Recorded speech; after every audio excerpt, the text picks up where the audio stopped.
Welcome everyone to our 10-minute Bible lesson.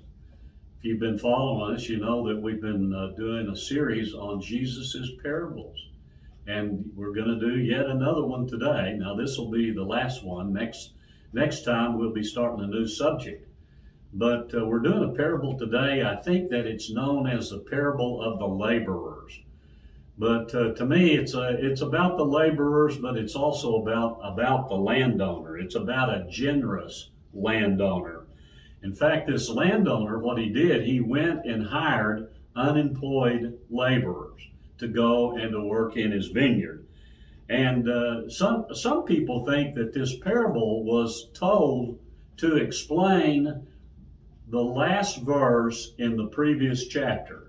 Now I'm going to read this verse just so you'll know. I think when I read it, you'll know the verse that I'm talking about. That last verse, it says, "But many who are first will be last, and the last first."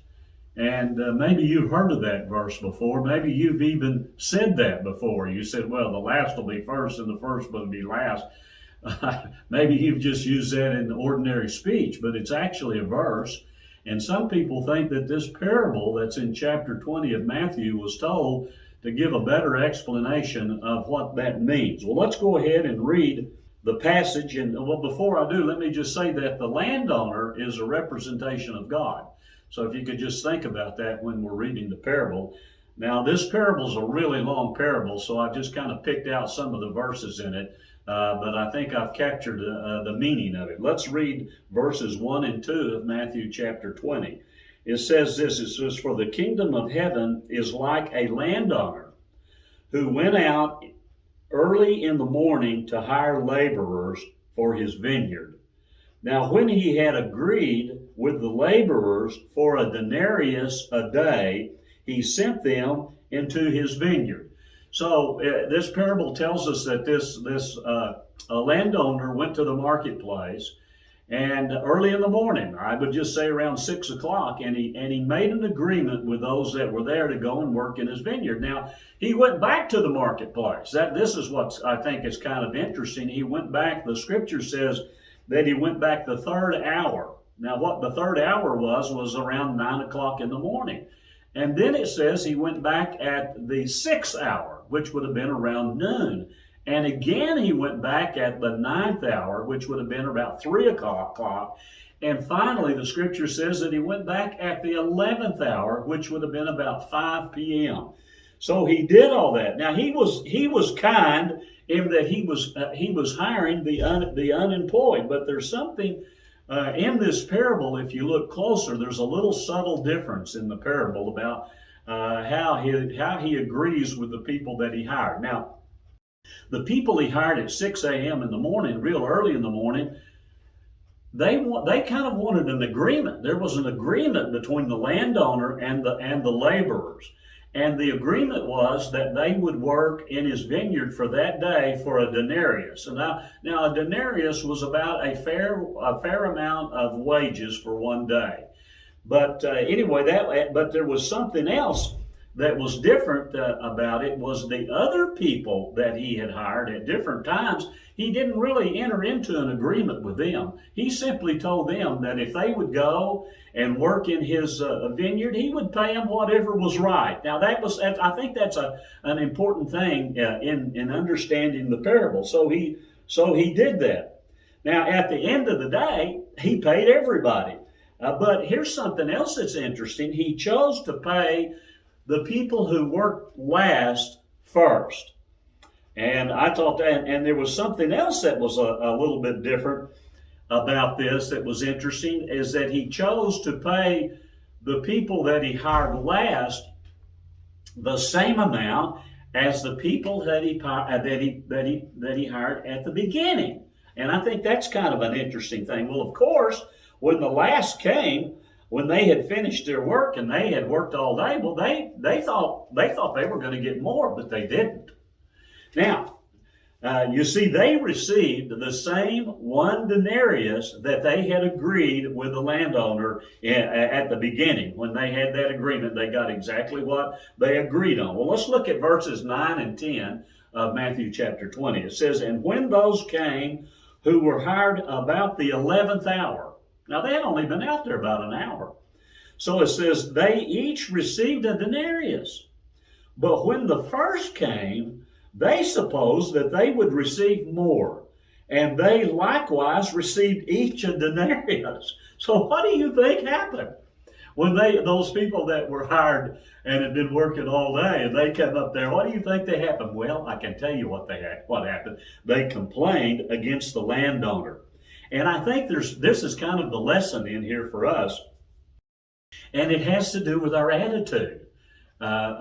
Just having the right attitude. I remember when I had this job and I was working, and then once a year, your boss would give you your annual appraisal, and your appraisal would be, apprising you of how you did, how your work was the whole year. And, I usually got a pretty good appraisal. When I looked at it, I was happy. I thought, well, this is a pretty good appraisal. So I'd go back to my work area, and then I'd kind of listen and kind of keep my ears open and find out what other people got. And when I found out that someone else got a better one, you know what? I didn't like my appraisal. It just kind of made me sour and made me mad. So I think a lot of it is about our attitude, because we're thinking that we should get more than others. Actually, sometimes we think we're getting even more than what we deserve. So the landowner, we have to understand that the landowner, he can do whatever he wants to, or just exactly what he wishes to do. Now let's read some more. Let's read in Matthew chapter 20, verse 13. It says, but he answered one of them and said, friend, I am doing you no wrong. Did you not agree with me for a denarius? When I read this, I can see myself in this. I can kind of think that I could kind of somehow identify with these guys. And I would think too that, hey, this guy is not treating me fairly. But notice what the landowner says to him. He says, I have done you no wrong. And I think that's really an interesting point and an important point in this parable, because he had given them exactly what they had agreed upon. Now let's go on and read the verses 14 and 15, the last two verses in chapter 20. So here's what he says. He says, take what is yours and go your way. I wish to give to this last man the same as to you. Is it not lawful for me to do what I wish with my own things? Or is your eye evil because I am good? Now listen, let's just say this about the landowner. The landowner was a very kind and generous person. And he decided to give the same to the ones who had worked only a short while because he wished to do so. It was just something that he wanted to do. Hey, listen, we have a right to do with what belongs to us as we choose. We can do whatever we want to. And in some ways, it's really nobody's business what we do with what's ours. Now, we ought to be good stewards of the things that we possess, and we ought to understand this, that everything that we possess is given to us by God. God is the one who blesses us and prospers us, and we should be good stewards with everything that we have. And I think that's important. But I think another thing that we don't want to forget about our possessions and about our wealth and about the things that we have, we ought to be generous. And that's what the landowner was. The landowner was very kind and very generous. And it was his desire to be able to help those people. But those people that thought they'd got more, they got aggravated at it. And that's the lesson in it, I think, for all of us, that we should not have evil thoughts and evil feelings if someone else wants to be generous to other people. Have you ever had that feeling? You kind of get that feeling, well, how come he's so generous with them? It's like jealousy or something.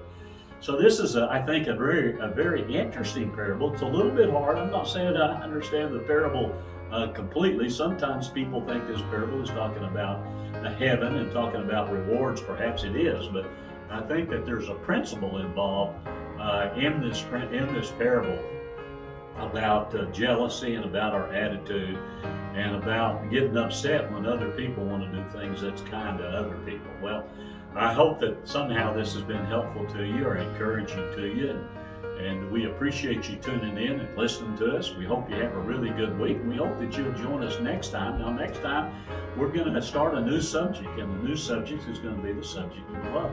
We want you to tune in.